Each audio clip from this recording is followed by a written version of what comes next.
Welcome to the Growler, a Who Dat podcast hosted by Paul Dana and other bald friends like Mo Egger, Dave Nenemetz, home of all your Bengals breaks, takes. Welcome to the Growler. All right, welcome into the latest edition of the Growler. Paul Dana Jr., the Athletic, here with you. We're still kind of in the middle of the piece it together off-season dead period, but we've got a special one here for you today.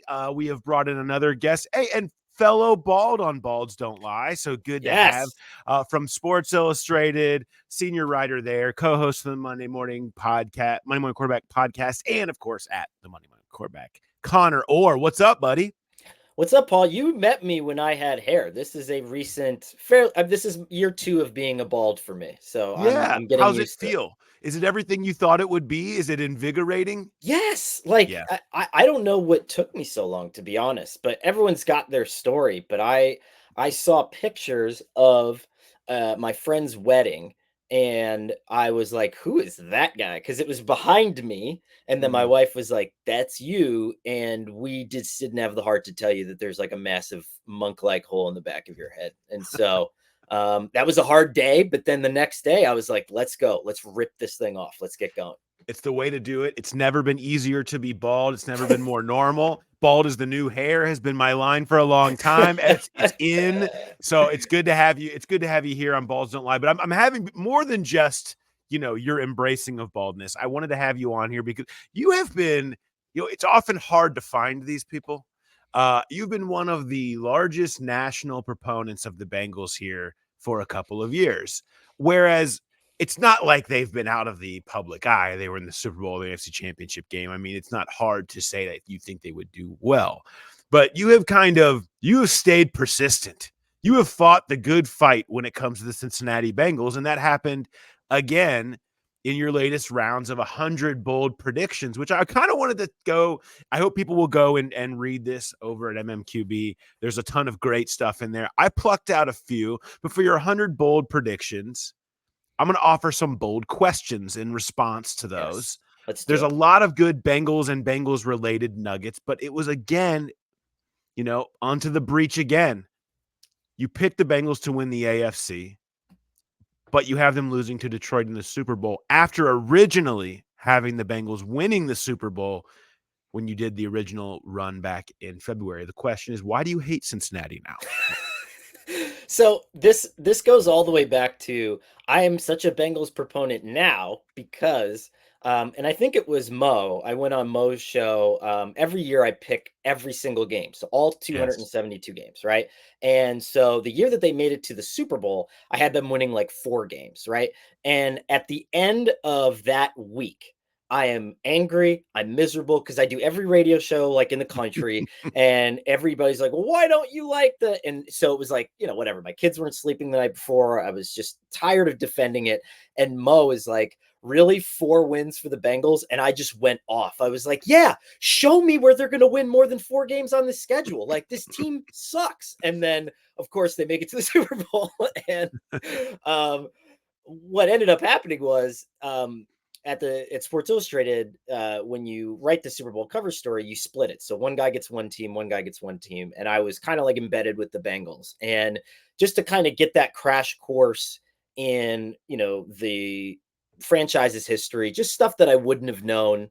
But getting to meet so many different people, talking to so many different people, I was like, wow, I really get this now. Like, I get why this is a consistently successful franchise. I understand it in a different way.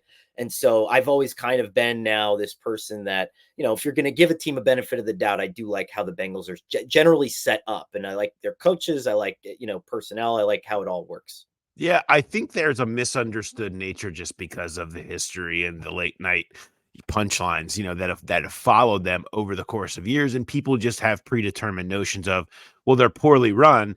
And I don't necessarily think that you can make that argument certainly not in recent years. When you look at the combination of any team, I mean, there's so much change.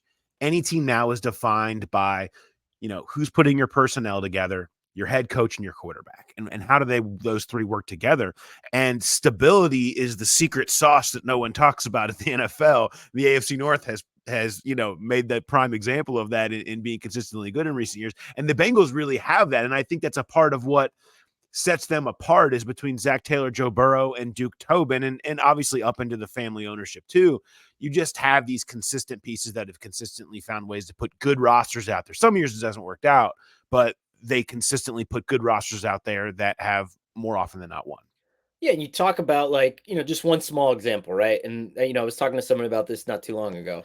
Okay, what's the disadvantage of having, like, everyone says, well, the Bengals are cheap, they have a small scouting staff. The flip side to that is, right, the scouting staff works more intimately with the coaching staff than probably anywhere else outside of, let's say, LA, San Francisco, and a couple other places where the coaching staff is essentially the scouting staff anyway. They pick the guys they want. And so, what's interesting about that is, okay, small scouting staff, what are you going to miss as with a small scouting staff? Well, we're not going to be able to go to like Hobart's pro day, or we're not going to be able to go to, Australia and find somebody. But the flip side to that is now that college football is forming these super conferences, all the talent's going to be siphoned into 3 or 4 places anyway. And so what does it matter? I mean, there's not going to be any hidden gems anymore. It's not like Trouble with the Curve where you're going to find some kid behind, a building throwing a football and all of a sudden he's, Joe Montana. It's, we're going to know about everybody and we're going to have enough film for everybody. And so what matters is that pipelining between your personnel and your coaches. And if your coaches are involved in scouting, like they are in Cincinnati, that's how you get consistently good personnel. Yeah, I know. Albert and I both wrote about this when the Bengals went to the Super Bowl, about really the misunderstood nature of what they view. Most people view as dysfunction. They view as their primary weapon in the connection between scouting staff and coaching staff. Because the biggest problem they cited and why guys don't work out is a guy gets picked and not everybody is rowing the boat the same way, right, and believing in that person. You have to have people that have consensus across all corners of the building, not just the personnel staff offices, but also the coaching offices, because those are the guys that have to deal with them. Like, the idea of I'm going to pick the players and you guys find ways to make them good is silly. Like, it has never really made much sense. And I think you've seen that fail, in significant ways other places. And you mentioned, it's funny, you name teams like LA, San Francisco, and the Bengals. These are teams that have all consistently been playing in January in recent years. Yeah. Yeah. And it's funny how many owners will still mismatch GMs and coaches and think it's going to work out. And newsflash, it doesn't. It's not. You know what? Speaking of thinking it should work out and just pick the players and you coach the team, you have something about the Cleveland Browns. And you have Deshaun Watson will throw for 32 touchdowns and run for another 10. My question is why, and why will he win comeback player of the year? Apparently, I guess that's what happens with Browns quarterbacks.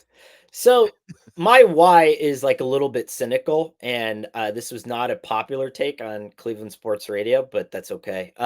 My why is because it has to, or else like everybody's going to get fired, and maybe not the head coach because you just signed him to an extension, and maybe not the GM who signed him because you signed him to an extension. But we're already seeing the excuse making being made for Deshaun in terms of ancillary decisions, right? Alex Van Pelt is out the door. Now we have a new offensive coordinator. And so all these different things, they can't not create a political pressure in the building to maximize the quarterback. And, I think that come hell or high water, he's going to have a great season. And if he doesn't, a lot of people are going to be in trouble, because imagine going 3 years into the richest contract in the history of professional sports and getting nothing to show for it. It's going to be an absolute disaster, especially if you get walloped again by the Texans in the playoffs like Cleveland did. Yeah, you can argue it already has been a disaster, and there's only one. And at some point, the dream season has to happen in Cleveland, or else. And you just have to feel patience is wearing thin in a place where it's always worn thin there. But so it's a fascinating thing, because you look at their roster, and we can discuss the AFC North more in depth later. But like, you look at their roster and you say, there's no reason this roster doesn't stack up with every other AFC North team, if not maybe the best, arguably top to bottom in the AFC North. But the question about, do you really believe Watson is going to put it together? It's a hard sell. It's become a hard sell at this point. It's become a hard sell, and I've been accused of being like way too cynical on that front, and I understand. But if you ask people there, well, what do you point to? It's like, well, that great game against the Titans. Okay, well, last year a lot of people played well against the Titans. Well, what about that second half against Baltimore before he got hurt?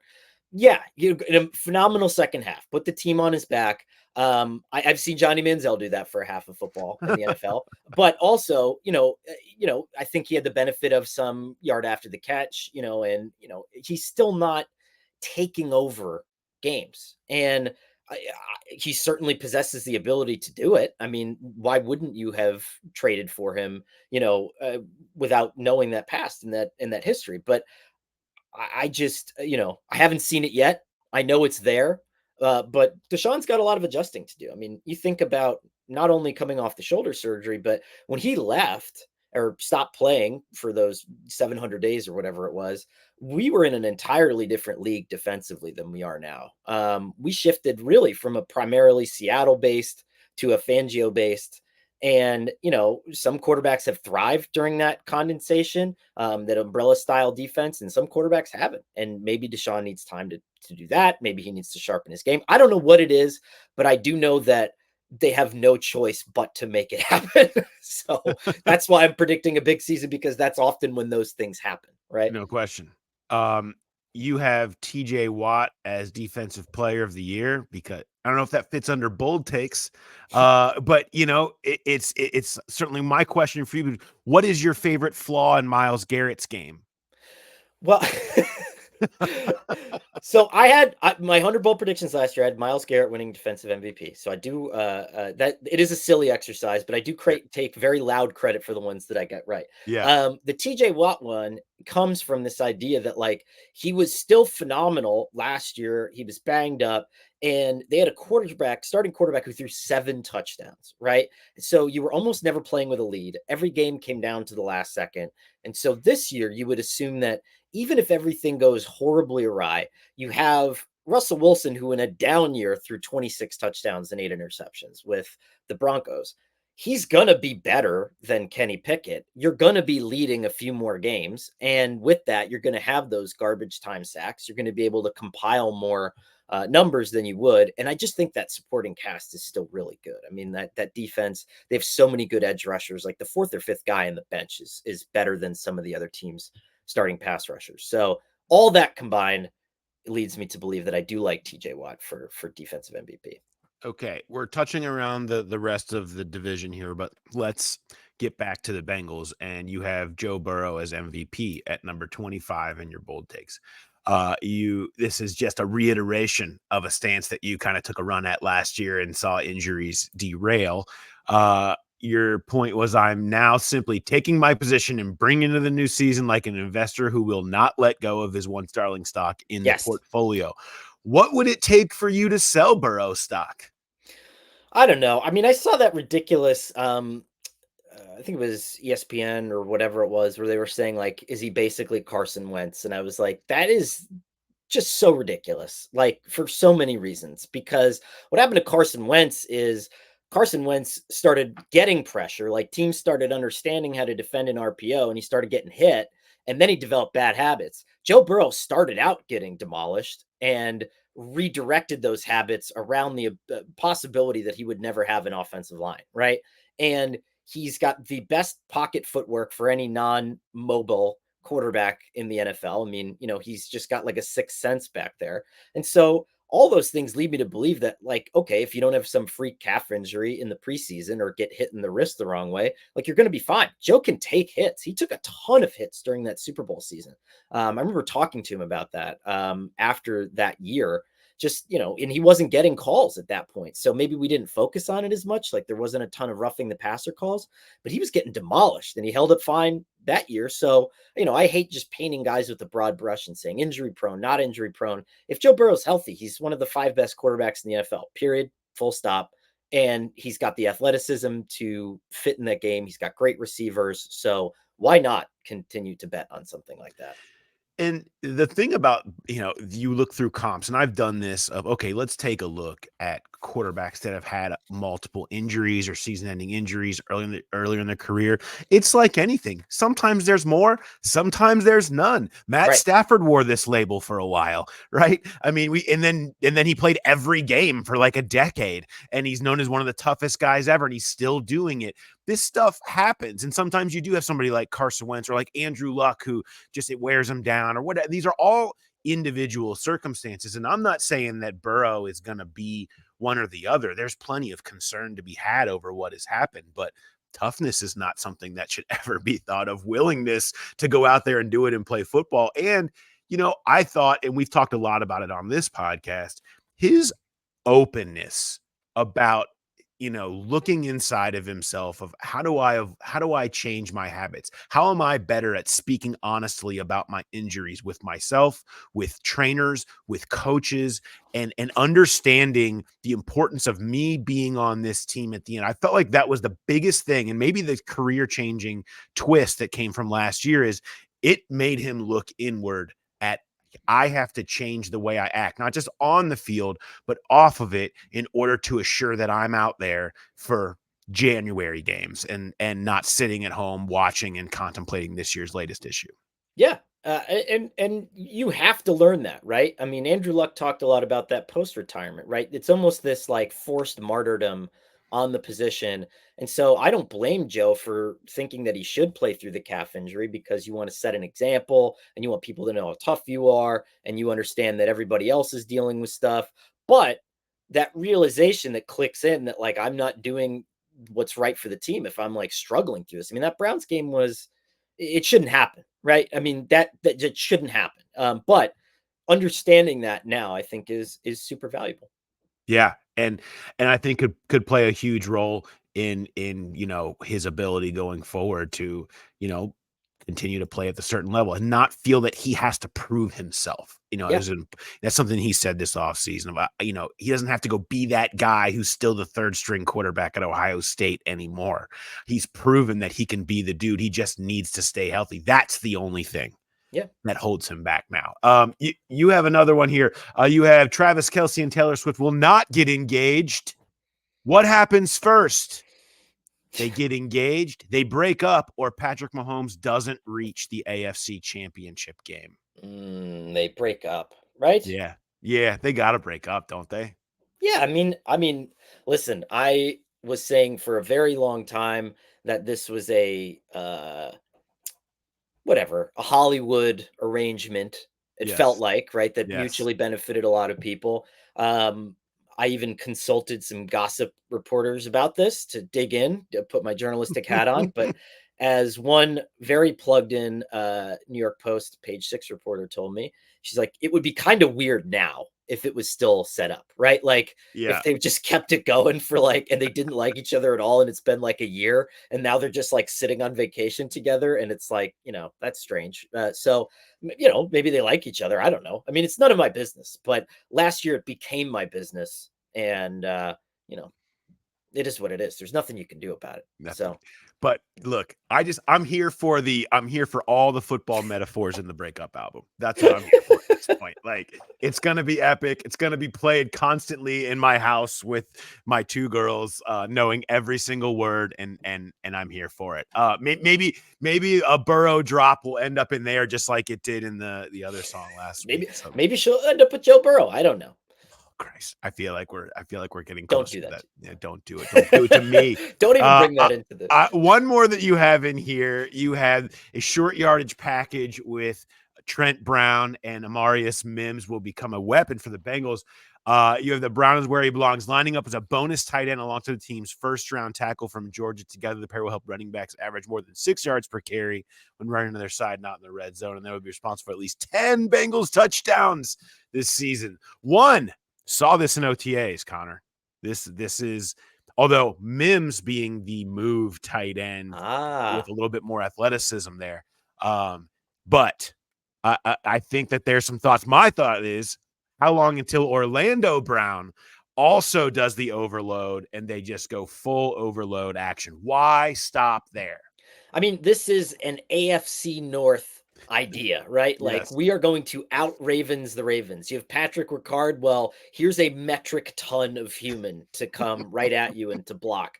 Why not, right? You use the tools at your disposal. I've always thought that Trent Brown would be an ideal sixth offensive lineman. Like, if you didn't have to play him every down and you didn't have to exhaust him, and you could use him almost like the football equivalent of a designated hitter, like literally a designated hitter, I think he'd be at his strongest point. Now, when you offensive line, I mean, a lot of smart coaches have said this to me. It's not a plug and play position. It's really not. And ideally, you would give them time, like you would give a quarterback time to get used to all this stuff. I think that's what the Jets might do, honestly, with Fashanu from Penn State.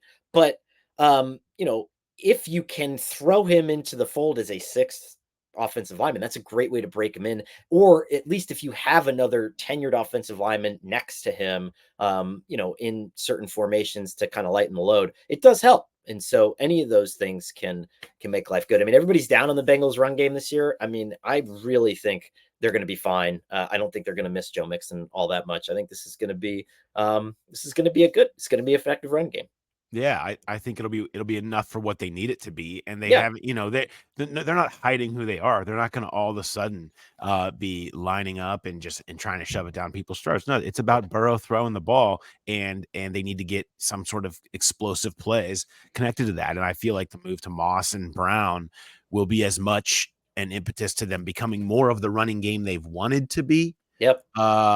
Going forward, and less of the running game that they have, which has been a little bit more plodding and all about hitting that efficiency number. Right. And so getting some explosives there can change the offense. But speaking of plodding and efficiency numbers, your number 98, you had Derrick Henry will score 14 touchdowns. Are you leading the fight of a renaissance of the aging running back? Is this what you're saying?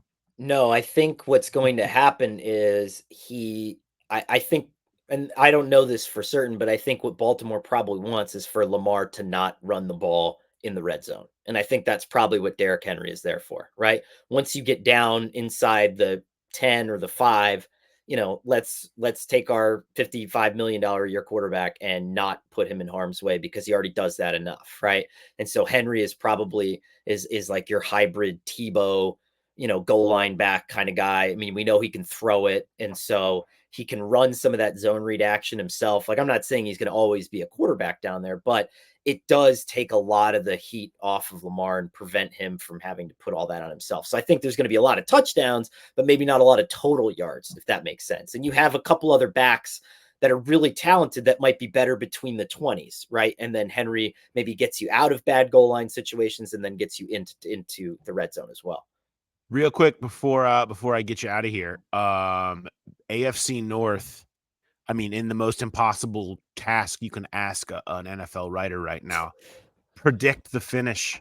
I mean, it's impossible. It's an impossible task. It's going to be determined by unforeseen variables that we're not even discussing right now. But try. Okay. Dare. Yeah. So let's rank the likelihood of all the variables. And I've done this a million times, and I think the thing that makes the most sense to me is Bengals 1, Baltimore 2, Pittsburgh 3, Cleveland 4, but with all the teams having 8+ wins, right? Mm-hmm. And then the variables here are, okay, Cleveland's the only team. I mean, Joe Burrow's coming off of a broken wrist, which is different than like basically a baseball throwing injury for Deshaun Watson. So I give the nod to the Bengals and what could go wrong there. Cleveland, that whole offensive line now is pushing 30. You just lost Bill Callahan, so you're going to adjust there. Nobody runs their offensive line system like Bill Callahan. And even if you're going to run a Callahan system, it's not exactly the same, right?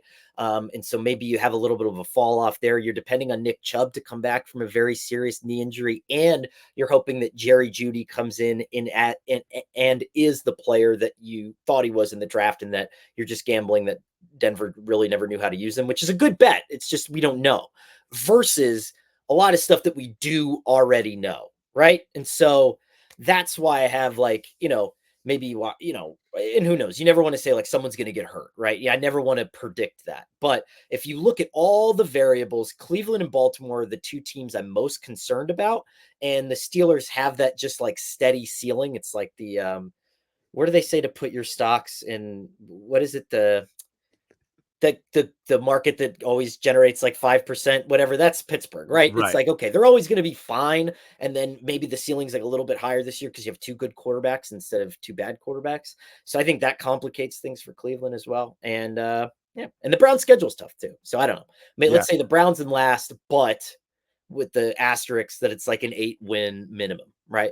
Yeah. Yeah, I mean, schedule could be a big part of it. The Bengals now flipped side to the fourth and have one of the easier schedules in the league after playing one of the harder ones the last couple of years. So perhaps that's a part of it too. Who knows? Whatever. If we're doing this question again in January, explaining why, it's for stuff that we have not even discussed right now, because it's just too close. There's too many good players, good quarterbacks, good coaches, continuity, things going the right direction, momentum from last year, teams that all won and believe they're going to do it again, to think that it ends any other way. Before we leave, I want to thank you for joining us. And you wrote this at the end of your top 100, and I love it. And you talked about make someone's life better this football season simply by being yourself. I love this, Conor. I appreciate you putting this at the end. You talked about, a great conversation at a tailgate, a get together of friends for a fantasy football draft, a text thread with family members, high school pals, coworkers related to your knockout pool. Football is not a lot of things, but it is a forum by which we can plan important social events or establish and maintain connections with one another. I cannot emphasize how important you are to the daily flow of life and making a potentially difficult time better for someone else, or a great time for someone else even better. All you have to do is be you. I love this. Thank you for saying that. I hope more people listen to that. You know what that comment is, and you joining me here today is? It is graders worthy. I don't know if you know about graders. Dude, I know graders. Are you kidding? So Graders is a fun partner with us. They're fantastic. And whenever you need to say thank you to somebody, one of the best ways to do it is send them the Graders pack. Shows up on your porch, dry ice, pints inside of goodness. They'll send it anywhere. I'm going to send some to you. You just shoot me some of your favorite flavors. Graders is coming to you, Conor, for doing the right thing. You deserve a thank you for joining us, for saying something that needed to be said. Oh, thank you, Paul. Thank you, graders. This is, man. Here for you. It's ice cream season, baby. And I am ready. It is. At the perfect time, it will show up. Conor, thanks for your time. Really appreciate it, buddy. And thanks, everybody, for listening to this latest episode of The Growler. We'll catch you with Who Dey Light on Friday. Have a good one.